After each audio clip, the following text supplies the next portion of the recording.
Let's be real. If you've ever felt totally overwhelmed by the sheer freedom in Divinity Original Sin, you're definitely not alone. So today, we're going to dive into a really powerful framework called the Role Matrix. Think of it as a system designed to bring some much-needed structure and optimization to one of the most complex RPGs ever made. Sound familiar? This quote from the Matrix's creator, Josh Yap, just hits the nail on the head.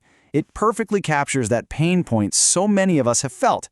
You pour hours and hours into your party only to get to a certain point, look at your characters, and just feel like you've made a total mess of their potential. And yeah, there's a name for this feeling: restart syndrome. It's that nagging voice in your head telling you to just scrap everything and hit new game, promising yourself you'll get it right this time. But what if you could actually get it right from the very beginning? So where does this all come from? Well, the root of the problem is actually baked right into the game's core design. Like the manual says, Divinity is a classless game. Any character can learn any skill. And while that sounds amazing, it's also a trap. Without a solid plan, all that freedom can lead to characters who are kinda good at everything, but masters of absolutely nothing. Their points are just spread way too thin to be truly effective. And this, my friends, is the cure. The Specialist Role Matrix. Seriously, think of it as a blueprint for your entire party. It takes all the chaos of the game and organizes it into 4 very distinct pillars: capital, production, intelligence, and logistics. Each of these pillars has 3 specialized class builds inside it, making sure your team is structurally sound from the moment you start. No more restarting, just pure, optimized execution. Okay, so we've identified the problem. Now for the solution. We're going to walk through each of the 4 pillars that are the foundation of this whole matrix. We'll start with capital, then production, intelligence, and finally logistics. This is your roadmap to building a perfectly optimized party. All right, let's dive right into our first pillar, capital. The best way to think about this is as your party's economic engine. It's all about generating wealth, using skills like bartering and lucky charm, and then turning that cold, hard gold directly into combat power. First up in the capital pillar, we have the Quartermaster. Now, what's so genius about this class build is how it turns pure luck into dead-on combat reliability. By maxing out Lucky Charm, you find so much amazing gear that you basically create an accuracy floor for your character. This is huge because it completely cancels out the accuracy penalty from the high-damage melee power stance. Your strength-based warrior becomes this consistently devastating force on the battlefield. Next is the Steward, a dexterity-based assassin. Now, for a backstabber, a single miss can be a total disaster, right? You just wasted precious action points. While the Steward uses that exact same accuracy floor from the capital pillar to make sure their high-tier daggers always hit home. Every single strike is a guaranteed lethal one. And rounding out the capital pillar is the Chamberlain, a really fascinating intelligence-based battle mage. By wearing heavy armor, this build can safely get right into the thick of combat to use those super powerful close-range touch spells. And when the big magic is on cooldown, no problem. They just use cheap sword attacks to set off elemental chain reactions all over the ground. Next up, we've got the production pillar. Look, if capital was the bank, then production is the factory. This is the industrial heart of your party. You've got one character totally dedicated to crafting and blacksmithing, forging the actual tools of war for the entire team.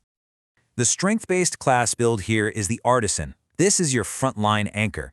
They're the ones creating the best gear, and you better believe they're the ones wearing it best. They use heavy armor and a shield to just hold the line, but here's the crucial trade-off. While they can craft all sorts of specialized arrows, they don't have the dexterity to actually use them effectively themselves. The dexterity role is the Maker, the precision controller. This character crafts those special arrows, the ice arrows, static arrows. They completely remove random chance from the equation, letting you control the entire battlefield from the backline. Of course, the flip side is they can't survive on the front lines like the Artisan can. And for intelligence, we have the Right, also known as the Alchemical Weaver. This build just mass produces grenades and scrolls, turning the battlefield into an absolute elemental death trap. Their power isn't about hitting one target really hard. Oh no. It's about saturating huge areas with devastating chain reactions and doing it all with incredible action point efficiency. And you're going to need these kinds of specialized roles. The world of Rivellon is vast, and it is unforgiving. It demands way more than just brute force. It demands a real plan. Okay, so we're shifting gears now from crafting power to information power with the intelligence pillar. You can think of this as your party's oracle, a character who is totally focused on threat detection. They use skills like Lore Master and Perception to find and exploit every single one of your enemy's weaknesses. The strength build, the Frontier, is a master of physical adaptation. They use Lore Master to figure out an enemy's exact armor type. Are they weak to piercing, slashing, crushing? For just 2 action points, the Frontier swaps to the perfect weapon, a spear, a sword, or a hammer, to completely bypass their defenses. It's brilliant. The Dexterity build is the Scout. And for the Scout, their deadliest weapon isn't their bow. It's their eyes. High perception lets them spot hidden traps and enemy ambushes long before they ever become a threat. This ensures the battlefield is always clear for clean, long-range sniper shots. They see the danger first, and they eliminate it from a safe distance. And the Intelligence Specialist is the operative. They use Lore Master to find that one single crucial gap in an enemy's elemental defenses. The moment they spot a 0% resistance, they exploit it with relentless, high-impact wand attacks that have absolutely no cooldown. It is surgical, it is relentless, and it is devastating. And last, but absolutely not least, we have the Logistics pillar. This is the commander, the strategic backbone of your entire party. They use skills like leadership and telekinesis not just to fight on the battlefield, but to control the shape of the battlefield itself. The strength-based general literally reshapes the fight. With high strength, they can carry around these heavy, indestructible objects like crates. Then, using telekinesis, they can instantly drop that object anywhere on the battlefield to create instant cover or to block off a choke point. It's a total game changer. The Dexterity-based Tactician is a saboteur who basically weaponizes positioning. They don't just move themselves around, they move the enemy.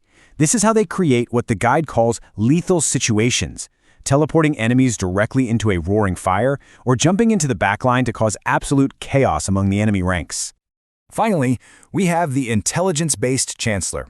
This is your ultimate rearguard strategist. From a position of complete safety, they act as an AP battery, using spells like Haste to just fuel your damage dealers with extra turns, all while putting up protective magical barriers for the whole team. So when you put it all together, this entire framework really boils down to one simple, powerful idea, perfectly stated by its creator. Revlon is a dangerous place, go there with a plan.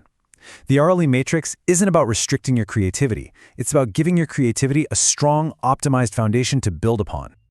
So there you have it, the blueprint for success in Divinity. From the heavy-hitting Quartermaster to the strategic Chancellor, every single role is a master of its craft. So the only question left is, which one are you going to master first?